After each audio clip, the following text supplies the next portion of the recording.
What the hell? Chapter 2. Unexpected changes. In the back of her mind, Maya understood that this situation that she found herself in was far beyond crazy. There were a few factors in play thus far that could somehow explain her frighteningly calm behavior. Growing up, she was the fearless goth girl in the nerd club with the all-black dress code and heavy-set silver rings on every finger. Nowadays, the only remains of those days are the heavy black eyeliner and the silver rings. Looking back, she never flinched when the bigger kids tried to bully her and carefully positioned herself over the years in various capacities to be able to guide and protect others who were also bullied. She snickered at that last thought, as life was funny like that, considering where she found herself now. Her brain, as her father used to say, was just wired differently and did not include fear as a reactionary option. That in part is why she found herself here, as well of course as her inability to back down from a bully. When she became a lawyer, she learned to deal with bigger bullies as part of her profession. Maya became alarmingly good at tearing down corporate scare tactics toward anyone who owned something that they were not willing to part with, such as their homes or land. One such company's CEO was a real proud dinosaur and would simply not accept the defeat they had endured in court, and surely not at the hands of a woman. Maya could see it in his eyes as soon as the ruling did not come down in their favor as they had expected. The murderous intent in his eyes was evident for all to see, but luckily for him, he knew to keep quiet while still in public. Later that night, Maya would unpleasantly find out that 5 minutes after leaving the courthouse, he had ordered a hit on her life. So great was his hatred for her that the contract went to a few parties who were asked to work together to ensure a positive result. Unsuspecting Maya at this point was just tired, and after a quick change got to Dante's bar for much-needed celebratory drinks following her law firm's recent massive victory. As predicted, she outdrank most of her guests and even other patrons. When the barman crossed his hands to indicate closing time, she quickly paid her tab and ventured into the early morning city streets. She did not realize in her then semi-drunken state that one of the contractors hired left the bar with her, where he was monitoring her on behalf of the ragtag team of assassins assembled just for her. By the time she noticed the others closing on her, it was already too late. A second later she heard a noise behind her and may have reacted in time to it had she not been so intoxicated. A cold hard object had hit the back of her head, and the ground suddenly looked as if it came running up to meet her. The next hit came to the back of her right knee, forcing her down before being struck hard on the left temple, after which she lost her motoric control and fell flat on her back. From this frightening point of view, she could barely focus her sight as they descended on her, kicking and hitting every part of her that they could reach. As the beating carried on for long seconds, she began to accept that this was her end. Not a second after she completed the thought in her head, the beating stopped altogether. She braced herself for either a violation of sorts or even her violent end. But instead of hearing a gun slide loading around into the chamber, there were no sounds at all. The back alley they had dragged her into fell deadly silent, so she was admittingly caught off guard when a very soothing voice spoke out to her. "Oh, dear. Look at what they have done to you. Let us get you safe and well." With that said, this strangely soothing stranger somehow managed to pick her up off the ground without causing her additional pain beyond what she was already feeling. Noting her clear discomfort, the stranger looked her over to try and gauge the damage caused to her.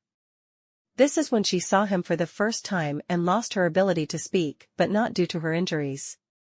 He was tall, fair, and well-toned, but what straightaway got her attention was calm in his deep golden eyes.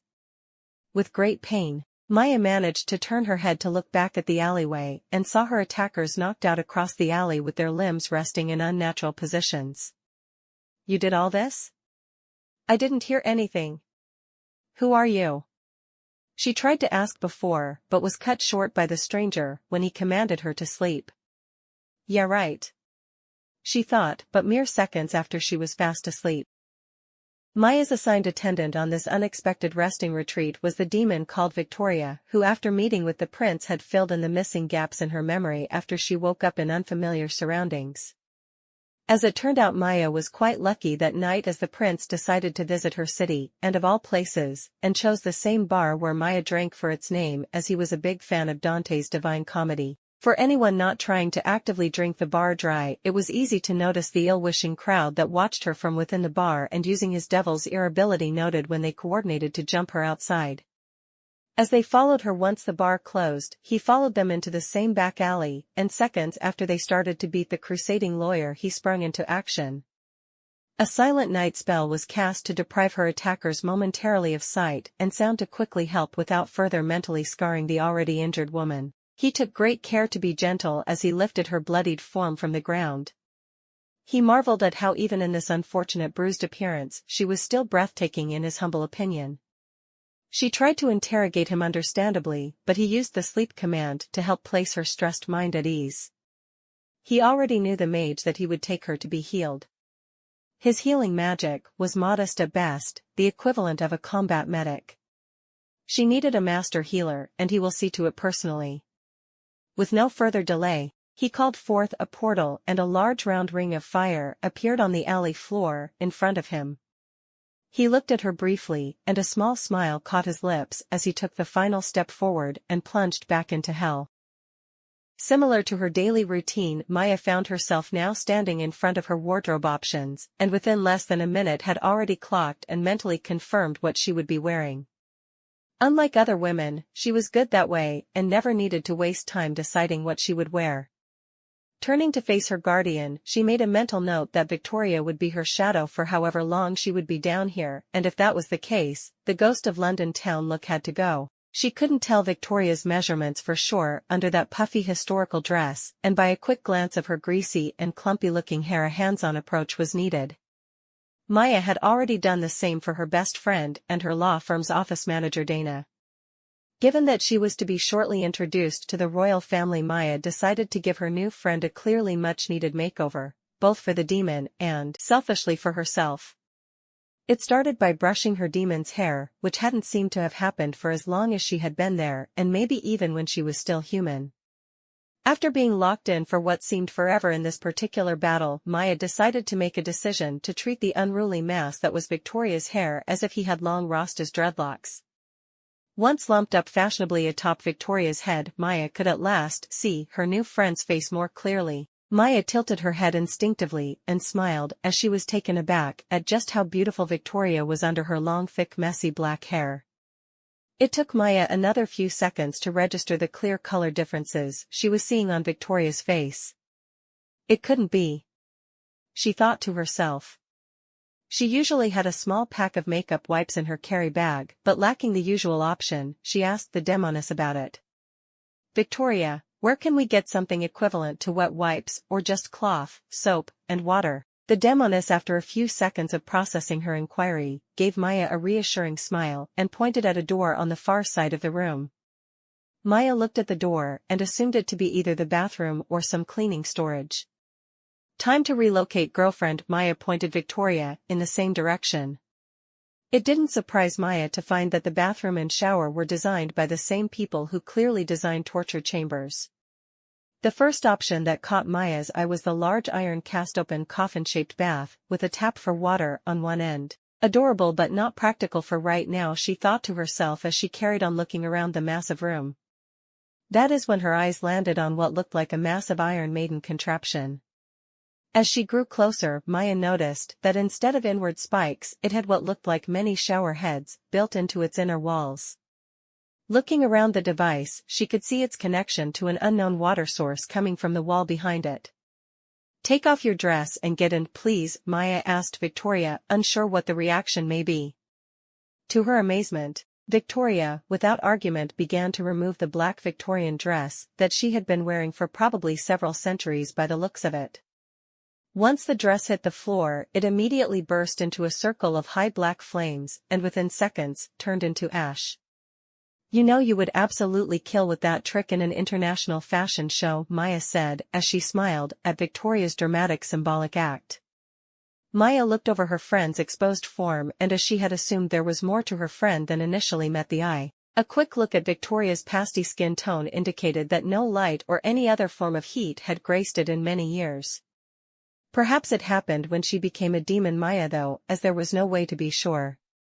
But that was not the most intriguing thing that she noticed, as Victoria seemed to have the pale body of a 20-ish-year-old woman, despite the dress and accent placing her to be several centuries old. Probably some demon-related perk that she did not yet understand, Maya thought to herself as she watched her guardian enter the unique-looking shower. So how do we work this thing? Asked Maya. This device is fully automated once engaged, replied Victoria. The controls are on the side of the door, so just pass it to full mode, but be sure to shut and seal the door first, as this device can reach up to what you would call 3000 psi of heated water. Maya did as she was instructed and stepped away once the level was turned to full. The water pressure level must have been even stronger, as the room, despite its large size, quickly filled with steam escaping the Iron Maiden. The strong smell of soap hung in the air, and she assumed that it must have been injected with the water coming from the connecting water pipe she had seen before, as it seemed to be the only one there. Maya had noted the grip pattern drain in the shower floor before the door closed, so she was relieved that at least she wouldn't need to see the centuries of dirt and grime that had accumulated on her friend. As she awaited the shower to finish, Maya slowly walked through the rest of the room, where she saw that every device there was in fact a known torture device that was repurposed for relaxation. She noted that her smile was growing ever wider as she was thinking that she really needed to meet the current governing body of this place. Much like the final cycle of a washing machine, the Iron Maiden shower contraption began to grow louder and louder until a sharp whistle tone tore through the air like a pressure cooker. The last whistle's tone had grown so sharp and loud that it began to hurt Maya's ears so much that she covered them with her hands as she began to look for some cover from this discomfort. After about a minute, the loud noise gradually began to dissipate, and a few seconds after that the silence rang heavily again. With her ears still ringing, Maya never noticed that someone was standing behind her until they spoke. Pulling out the heavy machinery? Maya jumped through the air like a scared cat and quickly turned to face the latest person to surprise her. Her eyes met a fit female figure that stood as tall as she was, and her fair looks reminded Maya instantly of a special someone she met recently. At first appearance and the short sword at her side, she looked like a young woman fighter in her late 20s or early 30s, but she already knew that looks meant nothing in this place. "Can I help you somehow?" Maya asked the newcomer while trying to sound as confident as she could. The newcomer looks quite amused at her distress, but then raises her hand to indicate to Maya that she has no bad intentions towards her. "You two were really late for dinner, so I came to make sure no one was giving you a hard time. Though by what I'm seeing you have no shortage in boldness. Did you really put the Vengeance of London into the industrial washer?" The newcomer asked Maya while smiling from ear to ear. It must have been the blank look on her face that told the newcomer to further specify their inquiry. "Victoria? Did you put Victoria in the industrial washer?" At this, Maya regained her footing and explained she was already dead, so unless there was holy water in this water supply, it would just wash off what looked like several hundred years of filth off of her.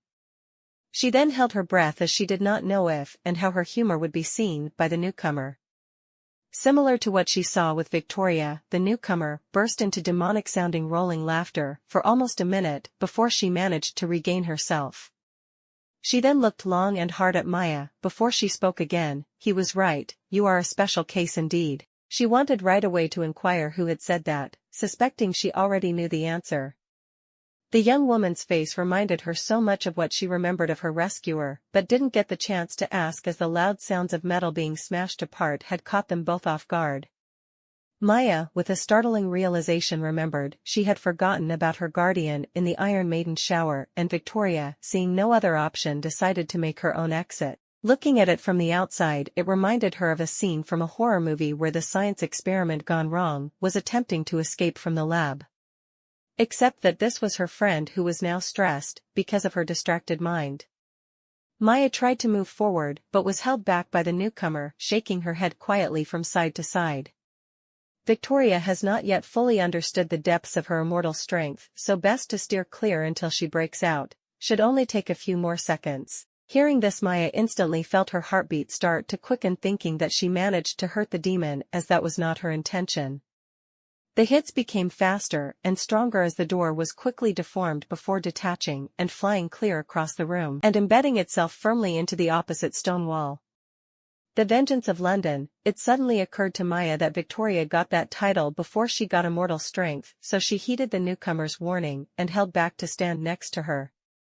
A few seconds later, a pair of pale slender hands emerged from the steaming washer and gripped the sides of the door frame, and both women were gasping with anticipation.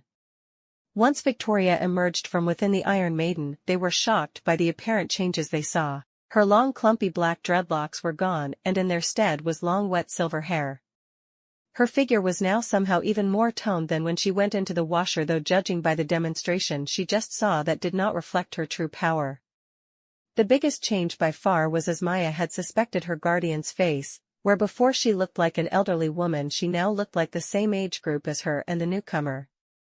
Victoria moved her body as if she was studying it and how it could move for the first time. Both women began moving closer to Victoria, and the more they did the more she noticed that Victoria was quite breathtaking if you were into goth, and it just so happened that she was and still is. Shaking her head in amazement, she did her best to remove those thoughts from her mind, and she reached out to her transformed friend. Very gently Maya placed her hand on the demon's shoulder, and at this she broke out of the trance-like state she was in and looked back at her. "Wow, you are ridiculously beautiful," Maya confessed to Victoria once she finally managed to find the words. At the sound of her honest opinion, Victoria managed a beautiful smile, and for the first time so far it didn't make Maya worry. "She is absolutely right," the newcomer chimed in, "you do look ridiculously beautiful." Maya had momentarily forgotten about the newcomer and now turned to acknowledge her. "What was your name again?" Maya asked, even though she never gave it. Understanding that she was awaiting her answer, the newcomer just stood there and smiled as if waiting for something to happen. Victoria turned to see the newcomer that Maya was speaking with, and in her dazed state of mind, it took her a few seconds longer to realize who she was looking at. Once she recognized the Princess, Victoria immediately kneeled before her. The princess proclaimed and looked sharply at Maya to indicate that she should follow suit and kneel as well. Taking the heavy hint, Maya bent her right knee before the princess acknowledged her status. "No, you don't, get up right now."